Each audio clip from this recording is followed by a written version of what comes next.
1절에서 8절까지 우리 한 절씩 교독하겠습니다. 사울은 그가 죽임 당함을 마땅히 여기더라. 그날에 예루살렘에 있는 교회에 큰 박해가 있어 사도 외에는 다 유대와 사마리아 모든 땅으로 흩어지니라.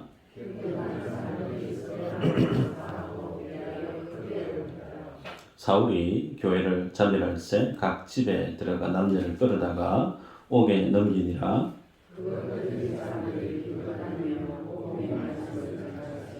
빌렙이 사마리아 성에 내려가 그리스도를 백성에게 전파하니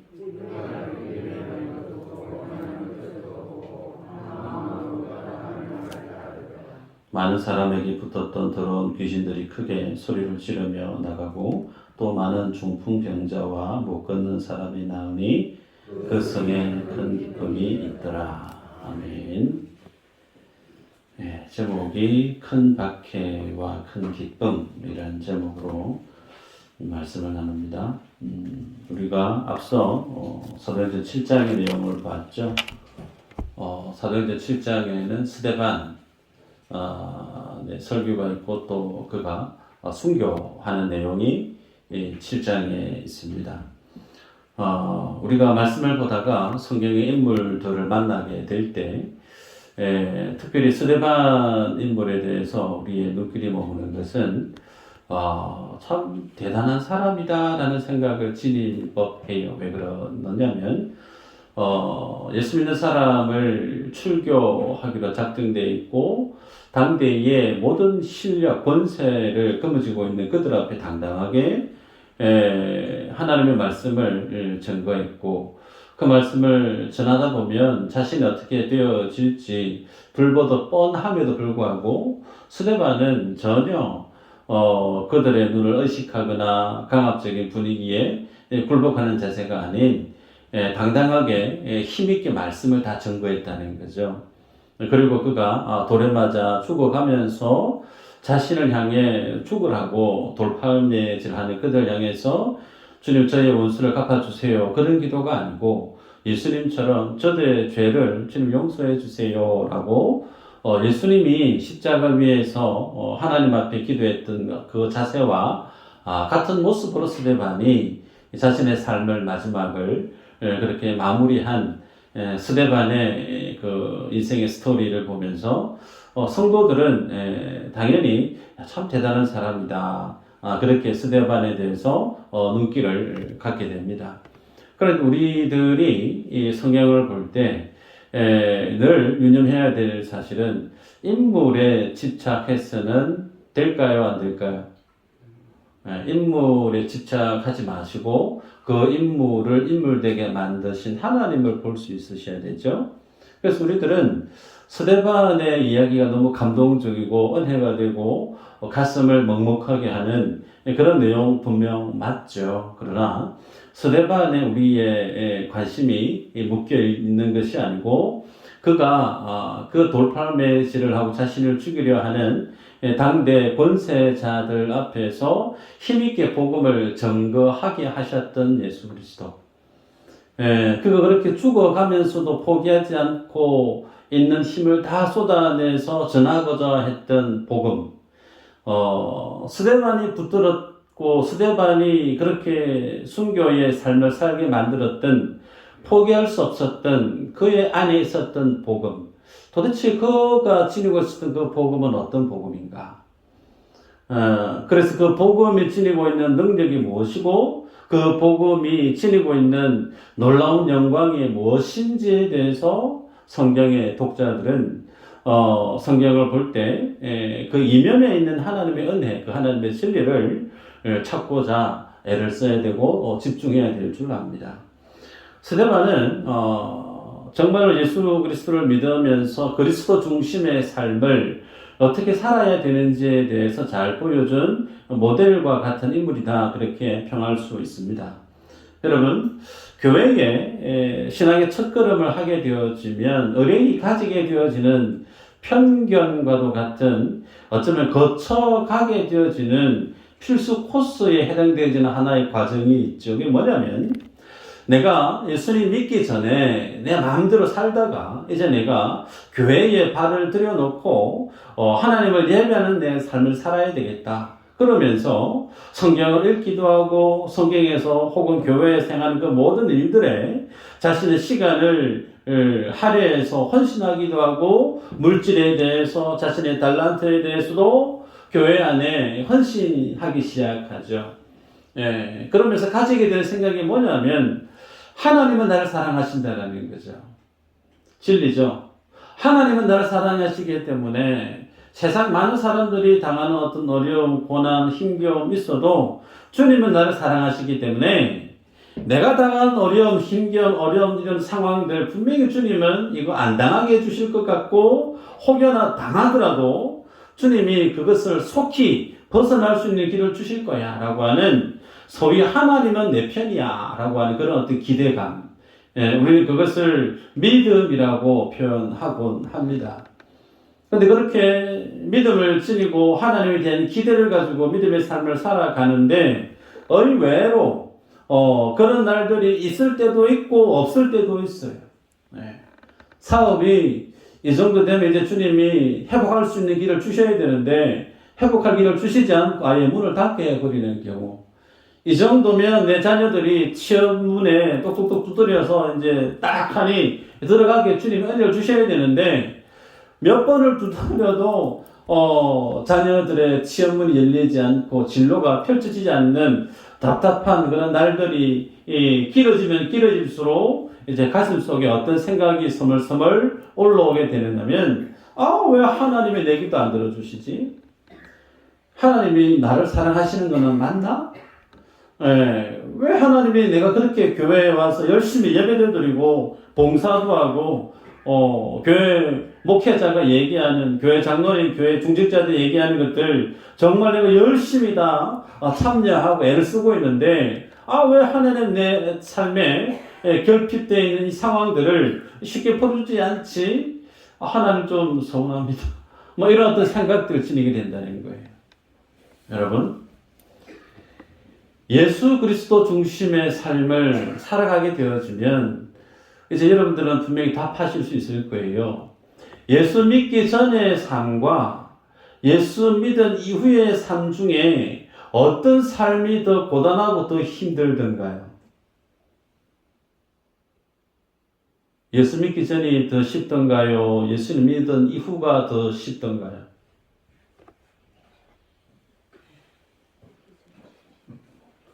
예수님 믿기 전이 더 쉬워요. 세상 살기는. 예수님 믿고 난 이후부터는 하나님의 말씀이 내 귓전을 때리고 귓전을 때렸던 그 하나님의 말씀이 내 가슴속에 흘러내려와서 내 눈앞에 펼쳐지는 많은 상황과 환경 가운데 내 감정대로, 내 뜻대로, 내 욕심대로 마음껏 살았던 그 삶에 제동이 걸리죠. 그럼에도 불구하고 사랑해야 된대. 범사에 감사하더라. 막 속에서 올라오는데 그게 아니고 감사하고 사랑하더라. 인내하더라. 우리의 감정을, 우리의 생각을, 우리의 욕심을 하나님의 말씀은 브레이크를 겁니다. 그때부터 불편하기 시작하는 거예요. 그래, 최소한 내가 미스제일 교회 다니는데 저 사람 교회 다닌다며 그럼 좀 당신이 양보 좀 하죠. 양보 안 하고 싶었는데 미스제일 교회 다니는 걸 알고 나서 내가 그런 사람이구나. 다 알게 되어지고 나면 어느 누구보다 내가 가장 먼저 양보하는 일이 앞장서야 되는 어떤 그런 눈치, 그런 분위기 경험하게 되는 거예요.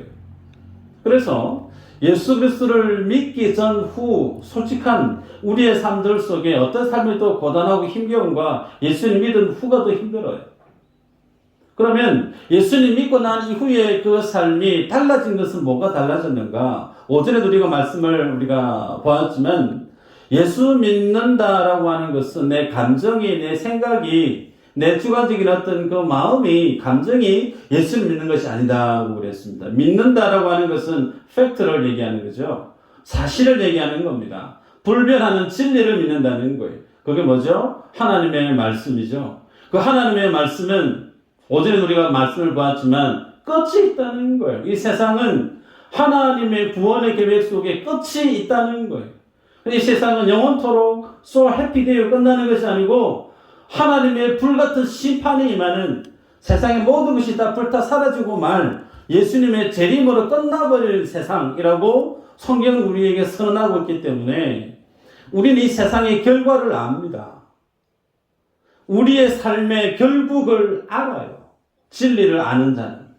그래서 내 인생의 마지막을 알고 이 세상의 마지막을 알고 믿음의 결국에 대한 내용을 알기 때문에 우리는 오늘의 이 삶을 가치 있는 삶으로 믿음의 삶에 우리의 두 발을 우리의 인생을 주님 앞에 동여맬 수가 있는 거예요. 그래서 손해보는 것이 그렇게 어려운 게 아니에요. 먼저 양보하는 것이 그렇게 힘든 게 아니에요. 왜 그렇죠?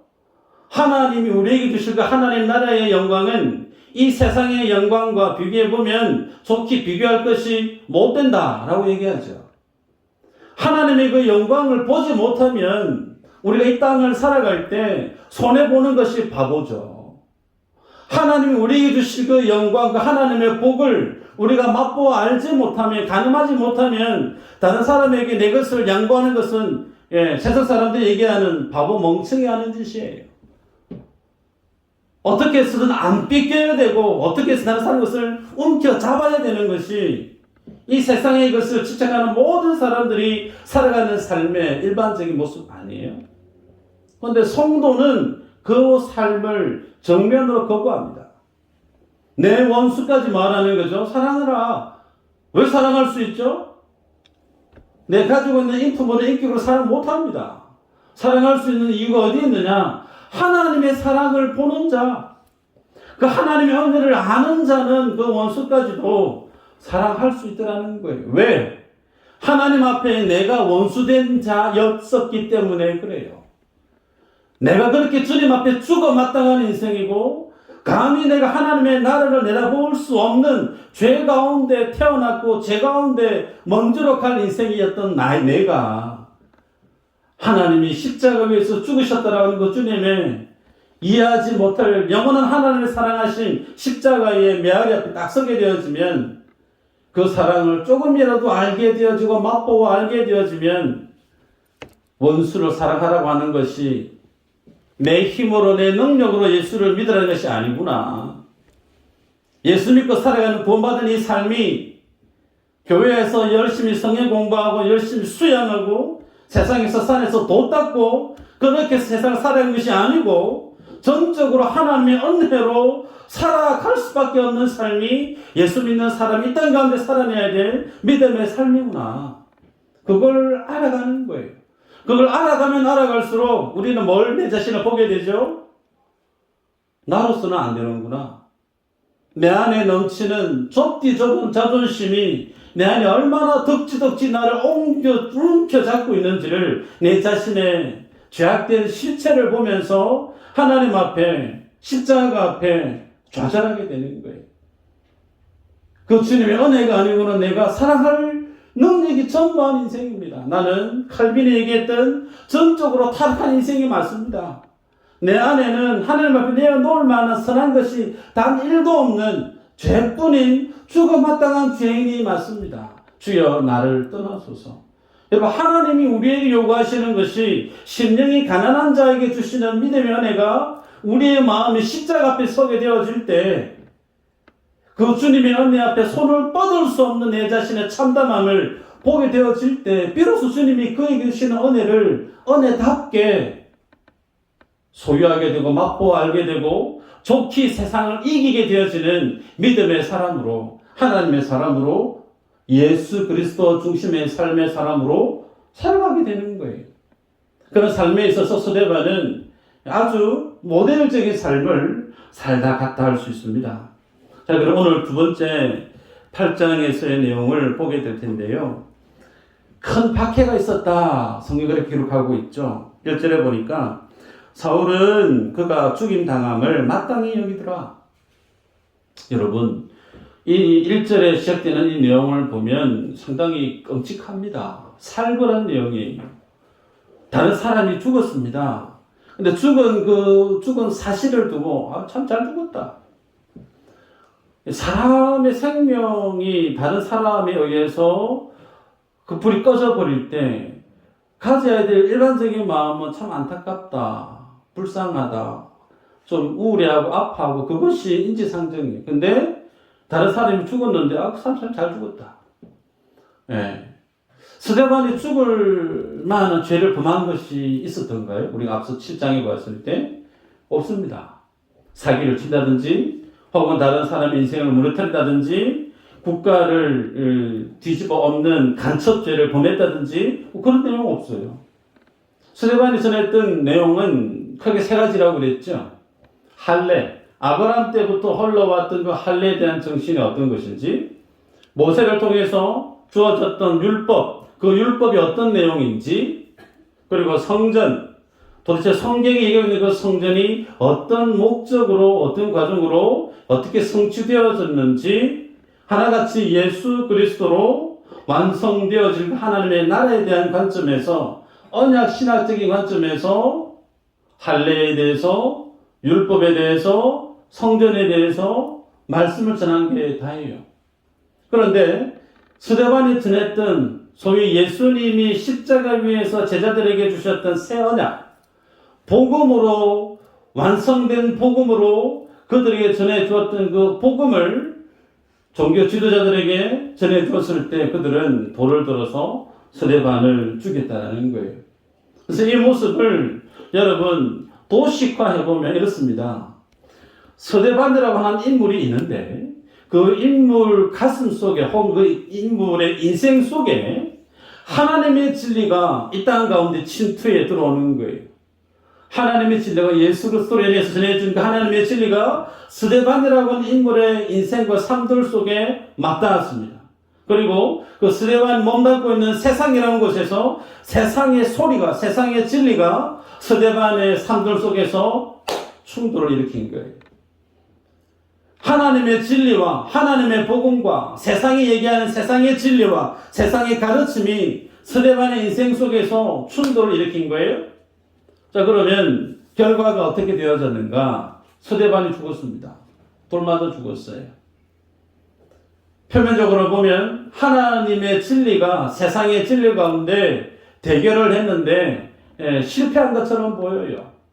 스데반이 죽어나가고, 그리고 1절 우리가 쭉 보면 큰 박해가 있어서 사도 외에는 다 유대와 사마리아 모든 땅 끝으로 흩어지니라 그랬습니다.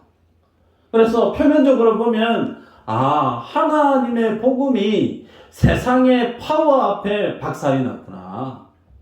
하나님의 복음이 오히려 세상 사람들 거머쥐고 있는 세상의 권세 앞에 맥없이 쓰러져 버렸구나. 그렇게 보인다는 거예요.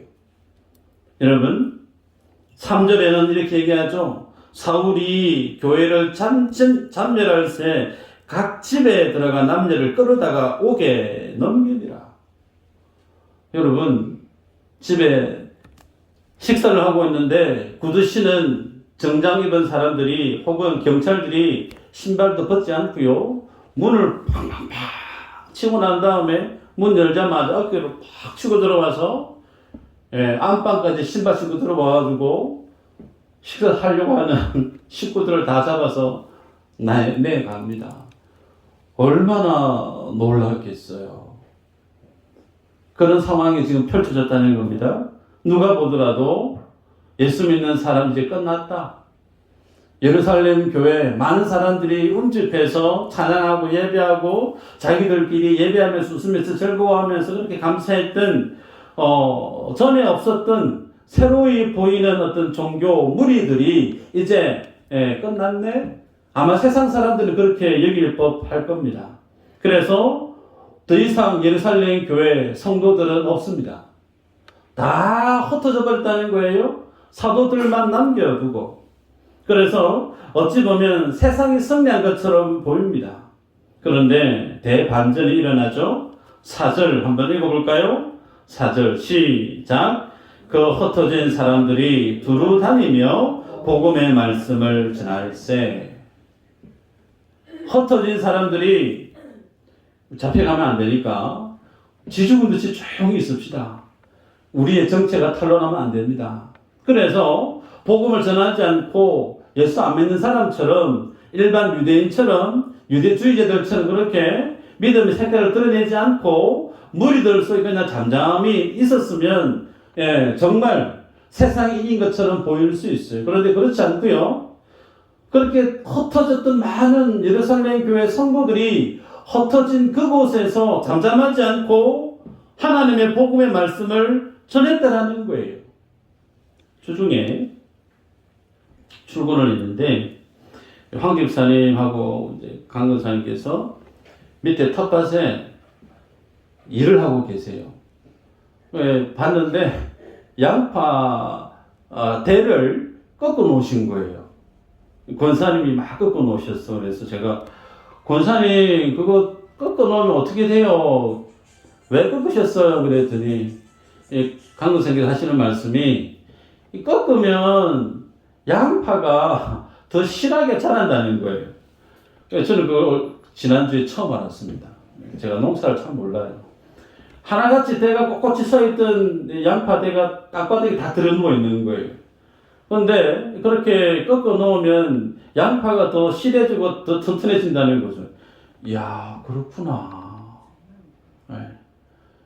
제가 하나를 배웠습니다. 다음에 제가 텃밭을 하게 되었으면 따라서 해보겠습니다. 겨울에 아마 그런 경험 있을 겁니다. 보리가 자라고 있어요, 겨울에. 그러면 그 보리를 한 번씩 밟아줍니다. 왜 밟죠? 보리가 더 튼튼하게 자라가려고. 혹은 겨울에 마른 잔디가 있어요. 마른 잔디가 있는데 거기에 불을 성냥을 탁 놓으면 불이 확 일어나죠. 근데 그 불 끌려고 뭔가를 들고 막 치면 그 불꽃이 더 홀홀 퍼집니다. 그 불꽃을 꺼뜨리려고 했는데 바람 때문에 그 불씨가 더 확 퍼져나가요. 불놀이를 안 해보셔서 잘 모르실 수 있는데 저는 해봐서 압니다. 무슨 얘기냐? 복음은 핍박을 통해서 사라지는 게 아니라는 거예요. 교회를 핍박할 수 있어요. 세상이 교회를 힘들게 하고 핍박하고 숨 못 쉬게 막 흩어버리고 그럴 수 있습니다. 그런데 그렇다고 해서 교회가 사라지느냐? 그렇지 않다라는 겁니다. 오히려 오늘 본문에처럼 두루 다니면서 하나님의 복음을 증거하는 일들이 일어났다는 거예요. 여러분, 그 증거가 뭐냐면 사마리아 땅에 대한 복음이 소개되어지고 있죠. 유대인들 관점에서 사마리아 땅은 어떤 땅일까? 들어서 아실 겁니다. 유대인들이 할 수만 있으면 사마리아 땅을 관통하지 않는다 그랬죠. 그 땅은 혈통이 이방인의 피로 물들어서 부정한 이들이 살았던 불결한 땅, 더러운 땅. 그래서 일반 유대인들에게 있어서 사마리아는 저 개보다 못한 놈들 그렇게 불려졌던 곳이 사마리아잖아요. 그런데 그곳에 아무도 가지 않는 그곳에 전도자 빌립이 들어가서 복음을 전하게 됩니다. 여러분, 사마리아 그 땅은 유대인에게 있어서 어떤 땅이냐면 들어가서는 안 될 땅이고 복음의 문이 철저하게 닫혀있는 땅이고 적어도 유대인의 관점에서 보면 사마리아 그 땅은 땅 끝에 해당되었습니다. 그런데 그곳에 들어가서 복음이 확산되어지는 과정을 보게 되죠.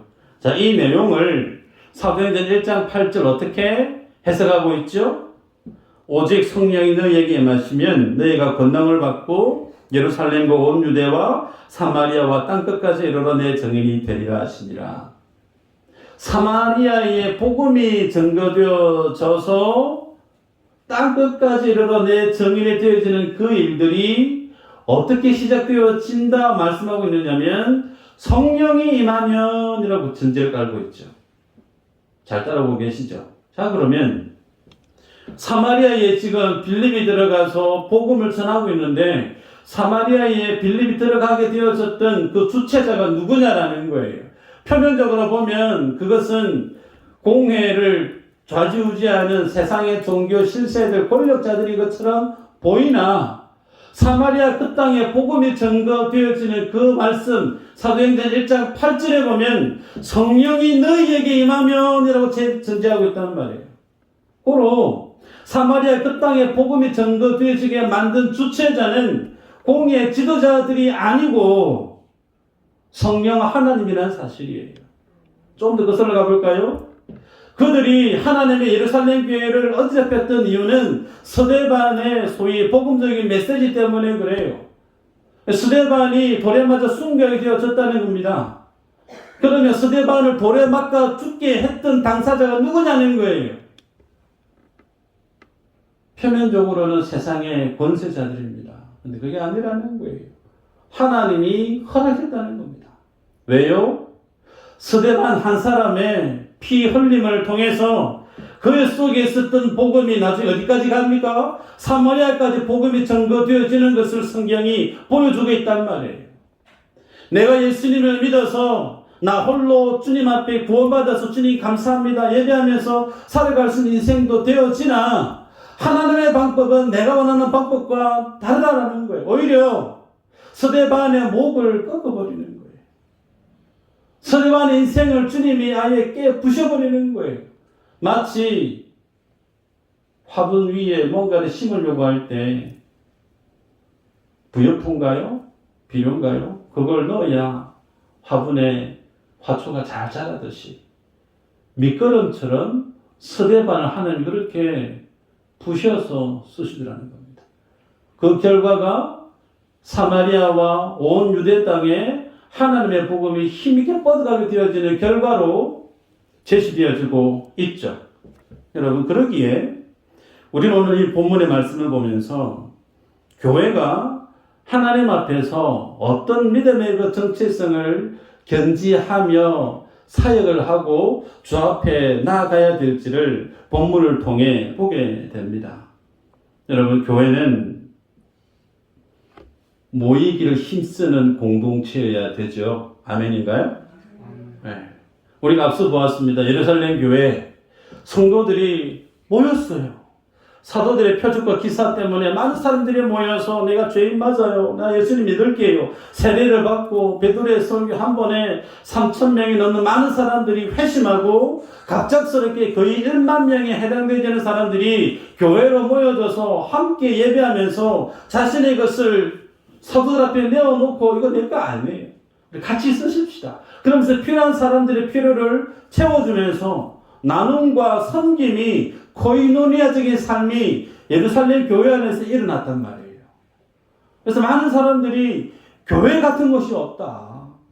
교회 오니까 내 모든 힘겨움을 어려움을 다 위로해주고 사도들이 하나님의 말씀으로 풀어서 내게 은혜를 끼치고 곁에 있는 지체가 이제 남이 아니고 예수 그리스도 안에서 형제래요. 자매래요.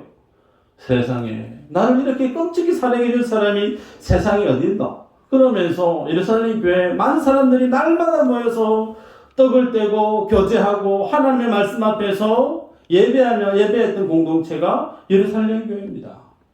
얼마나 은혜로운 교회예요. 그런데 그렇게 하나님의 은혜로운 교회 안에도 문제가 있더라는 거죠. 어떤 문제인가? 여러분, 복음은 본성상 한 곳에 머물러 있을 수 없어요. 하나님이 만드신 복음은 늘 흘러가야 돼요. 멈춰 있을 수가 없어요. 멈춰지게 되어지면 변질되어지고 맙니다.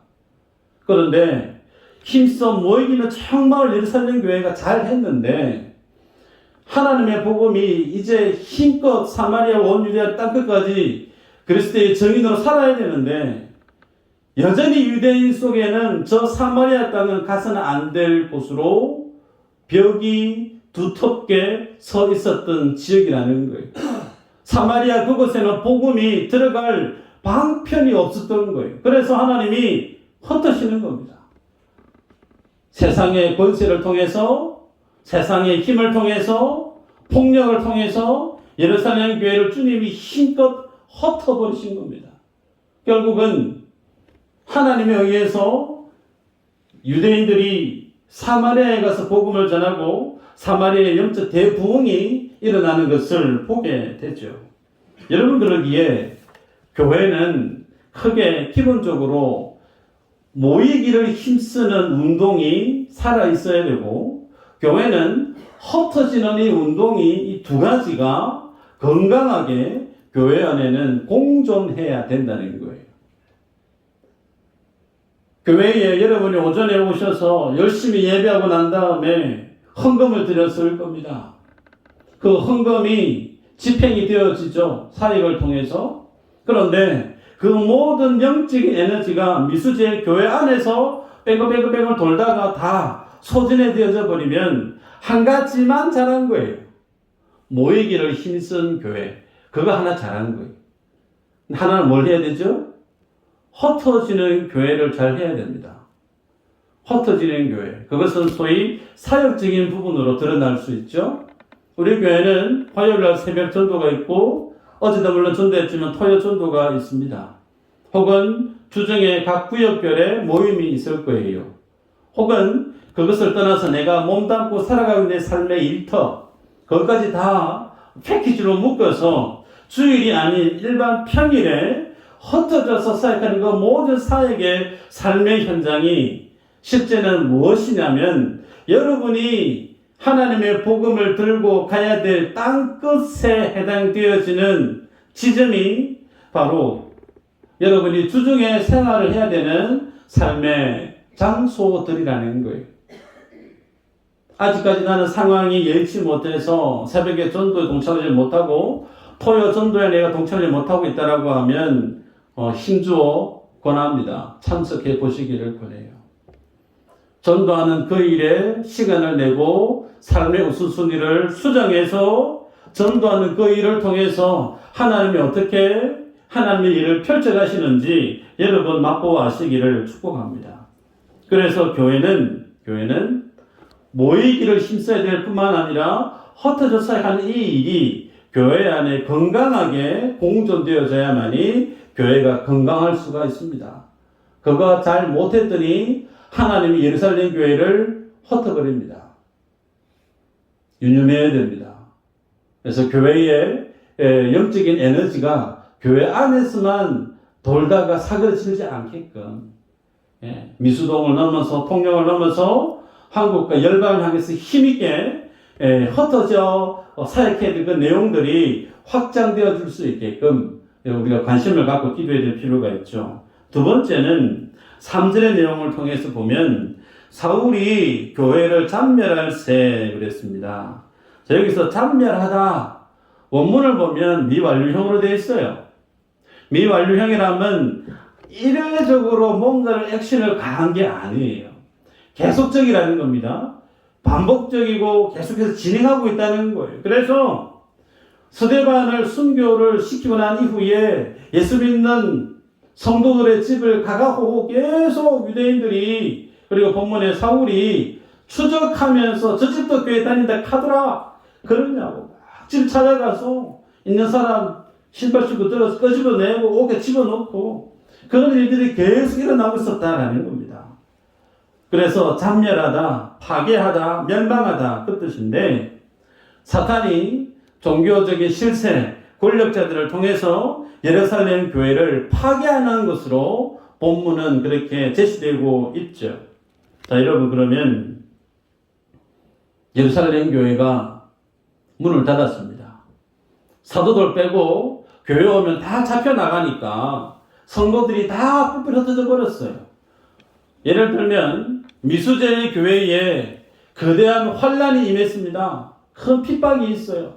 그래서 교회 오면 다 직장 잃어버리고 불이익을 당한다 하더라. 그래서 많은 사람들이 장로님하고 목사 빼고 다 교회를 못 오게 되어진 버린 일이 생겨난 거예요. 예를 들면 자 그러면 미수제 교회는 문 닫은 거예요? 미수제 교회는 사라진 겁니까? 교회를 건물로 생각하시는 분은 사라진 거 맞아요. 예루살렘 교회를 폐쇄시켜버리고 그 교회 다닌 사람을 누구든지 발각이 되어지면 잡아서 옥에 넣어버리니까 한 사람도 벌건 대낮에 주일에 예배하러 나올 수 있는 사람이 없는 거예요. 그러니 교회 문을 닫아버리고 십자가를 떼고 교회 간판을 떼고 교회 운영이 안 되는 거예요. 여러분 그러면 예루살렘 교회가 이 땅 가운데 사라져 버린 건가요? 아니라는 거예요. 그렇게 흩어졌던 성도들이 온 유대와 사마리아와 땅끝으로 다 풀뿌리 흩어져서 뭐였죠? 복음을 전했다라는 거예요. 예루살렘 교회는 사라진 게 아닙니다. 여러분, 우리가 교회를 생각할 때 건물 중심으로 생각해버리면 교회 간판이 떨어지면 그걸 괴로워서 잠을 못 자요. 십자가 달려있던 그 십자가가 땅바닥에 나디굴게 되어지면 그 모습 때문에 괴로워서 숨을 못 쉬는 일들이 있습니다. 제가 사역했던 중국에서 그런 일들이 많습니다. 공안들이 쳐들어와서 갑작스럽게 예고도 없이 교회 문을 용접을 하든지 아니면 뭐 쇠 사슬로 묶어버려서 출입을 못하게 만들어버립니다. 십자가를 밀어버립니다. 포크레인으로 해서 밀어버리고 건물을 밀어버리든지 그런 일이 비일비재합니다.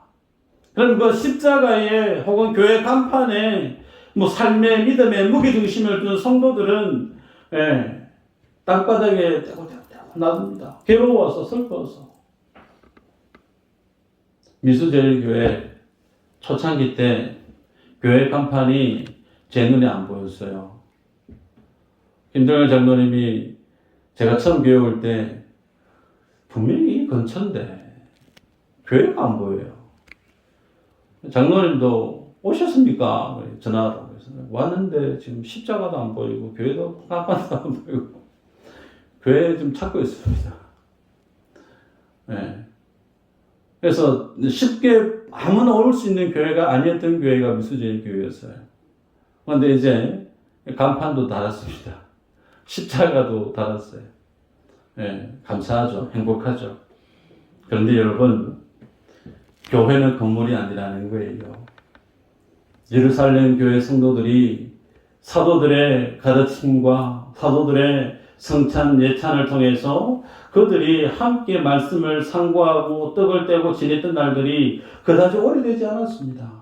그런데 이제 막 교회가 태동하고 힘있게 사역을 어떻게 해볼까 싶은 찰나에 세상에 거대한 큰 핍박이 휘몰아쳐서 그렇게 예배했던 성도들이 다 흩어져 버렸다라는 거예요. 그렇게 흩어졌던 그들이 사마리아를 가고 유대를 가고, 여러분, 사도들은 예루살렘 교회에 있었다고 그랬습니다. 그러면 사마리아를 복음화시킨 곳, 온 유대를 복음화시킨 곳, 땅끝 가운데 복음을 전거했던 이는 누구냐는 거예요. 이름도 없어요. 무명의 성도입니다. 합동교단 총회장이 아니고요. 우리 교회가 속해 있는 노회장이 아니고요. 큰 교회의 단임 목사가 아니고요. 그냥 교회에 와서 주일날 예배 드렸던 일반 성도 한 분 한 분이 그들이 핍박 속에서 흩어졌더니 그들이 예루살렘 교회가 되어져서 그들이 있는 그곳마다 예루살렘 교회가 덜풀처럼 일어나 버렸다는 겁니다. 여러분, 이게 하나님의 복음 안에 자생하고 있는 교회의 믿음의 권세입니다. 얼마나 건강한 교회인지를 본문이 예루살렘 교회가 큰 박해를 통해 빚어졌던 표면적인 모습을 보면 교회가 무너져버리고 없어지는 것처럼 보이나 정반대라는 거예요. 가만 내비뒀으면 예루살렘 교회 하나만 있었을 텐데 핍박을 하니까 온 하나 지역이 예루살렘 교회와 같은 똑같은 교회들이 일어서게 되어지는 걸 보게 되죠. 여러분, 우리 교회가 나아가야 될 방향성이 이 예루살렘 교회의 모습과 다르지 않은 줄 믿으시기를 바랍니다. 교회의 목회자가 뭔가를 해야 일이 되는 것처럼 여기는 교회들이 많아요. 교회에 어떤 누군가가 대표를 띄고 뭔가를 막 으쌰으쌰 해서 뭘 해야 교회가 뭔가 이루어지는 것처럼 저는 그렇지 않습니다. 인위적인 거 물론 하면 효과가 있습니다. 근데 저는 그런 교회 별로 탑탁 이기지 않아요. 교회 해야 될, 교회 오셔서 기도해야 될 필요가 있으면 오셔서 기도하는 거예요. 교회를 위해서 깨달아지는 진리 앞에 가슴을 찢는 회개를 누구 하나 등 떠밀어서 동기부여해서가 아니고 내 스스로 주님 앞에 깨달아질 때 새벽을 살고 밤을 살고 나와서 개인의 경건의 시간을 주님 앞에 충실히 살아가는 그 교회, 오늘 본문의 예루살렘 교회 그랬단 말이에요. 그들은 불과 얼마 되지 않는 그 기간 속에 와서 사도들의 가르침을 받았고 성도들이 서로가 섬기는 코이노니아의 그 삶이 어떤 것인지 맛보아 알았어요. 그 속에서 개인 경건의 삶을 살았고 기도의 맛을 알았고 예배의 기쁨을 맛보아 알았고 전도하는 그 삶의 영광이 뭔지 맛보아 알았다는 거예요. 그래서 어느 누구 하나 김 집사님, 이건사님 이건 이렇게 해야 돼요 저렇게 해야 돼요 가르치는 목회자 아무도 없습니다. 그냥 하나님이 헛드신 그곳에 가서 본인이 복음을 전해 들은 대로 예루살렘 교회에서 믿음의 삶을 살았던 대로 그가 그곳에서 예루살렘에서 온 유대에서 사마리아에서 땅끝에서 예루살렘 교회의 그 모든 내용들을 그대로 실천하고 있는 거예요. 우리 교회가 나아가야 될 방향성이 여기에 있다는 겁니다. 그러게 여러분이 어디에 집중하셔야 되느냐? 개인 경건의 신이 얼마만큼 중요한가? 목회자가 없어도 구역장이 없어도 권찰이 없어도 나 스스로 성경을 보고 개인 PBS를 할 수 있으셔야 되는 거예요. 성경을 보고 이해를 하고 그 속에서 적용점을 깨달아내고 그 가운데 주님 앞에 내가 기도 제목을 뽑고 사명을 찾고 성령이 내게 주신 음성을 깨달아 듣고 순종했을 때 하나님 내 인생 속에 어떤 일을 펼쳐가시는지를 내 입을 통해 간증할 수 있는 여러분 이 믿음의 사이클이 정상적인 믿음의 삶을 살아가는 성도 안에 교회 안에 보게 되어지는 믿음의 모습이라는 거예요. 그런데 그런 거는 전혀 없는 분들이 많아요. 그냥 인위적으로 해야 되는 것들만 하고 있으면 잘하는 것으로. 아닙니다. 이것은 최소한의 것이에요. 주일 나오셔서 예배 드리는 거, 새벽 예배 드리는 거, 구역 예배 드리는 거, 최소한의 것이에요. 본질은 내가 하나님 앞에 서셔서 말씀을 보고 말씀을 깨닫게 하시는 성령의 음성을 여러분이 들으셔야 돼요. 그 음성을 듣고 나와서 주님 앞에 순종했을 때 내 삶 속에 하나님 나와 동행한 믿음의 흔적들이 있습니다. 여러분 그런 삶을 살아가는 성도는 슬퍼할 겨를이 없어요. 우울증에 걸릴 염려가 없어요. 날마다 성령이 하나님이 내 안에 역사하시는 일들로 그거 자랑하기 바빠요. 여러분 이런 예수 믿는 믿음의 삶을 살아보고 싶지 않으세요? 여러분 이게 예수 믿는 우리 믿음의 도전이에요. 말씀을 냈습니다. 하나님이 세우시는 교회 예배당이 아니에요. 건물이 아니에요. 여러분이 교회입니다. 여러분이 교회예요. 내가 교회입니다. 내가. 그러기에 여러분이 서 있는 그곳이 미수제의 교회 안에서 행해지는 그 모든 믿음의 역량들이 고스란히 내 직장에서 혹은 내 가정에서 내 이웃들 삶들 속에서 그대로 투영되어지는 하나님의 대사, 복음의 대사. 교회 중직자들만 해야 되는 게 아니고 모두가 복음의 하나님의 사랑에 빚진 자이기 때문에 이 믿음의 삶을 살아내야 되죠. 그래서 읽었던 본문의 마지막 어떻게 끝납니까? 8절에 그 성에 큰 기쁨이 있더라. 큰 박해가 있었는데 큰 박해에서 마지막은 무엇으로 끝나죠? 큰 기쁨으로 끝나요. 이것이 복음 안에 살아가고 있는 성도의 믿음의 영광의 모습이에요. 세상이 복음 안에 살아가는 성도의 삶을 깨부실 수가 없어요. 바라기는 그리스도 안에 자생한 믿음의 그 저력을 여러분이 좀 맛보아 알고 그래서 이제 다음에 기도하실 때 내가 주님 믿음으로 인해서 이러이러한 하나님의 살아계심을 내가 경험했습니다.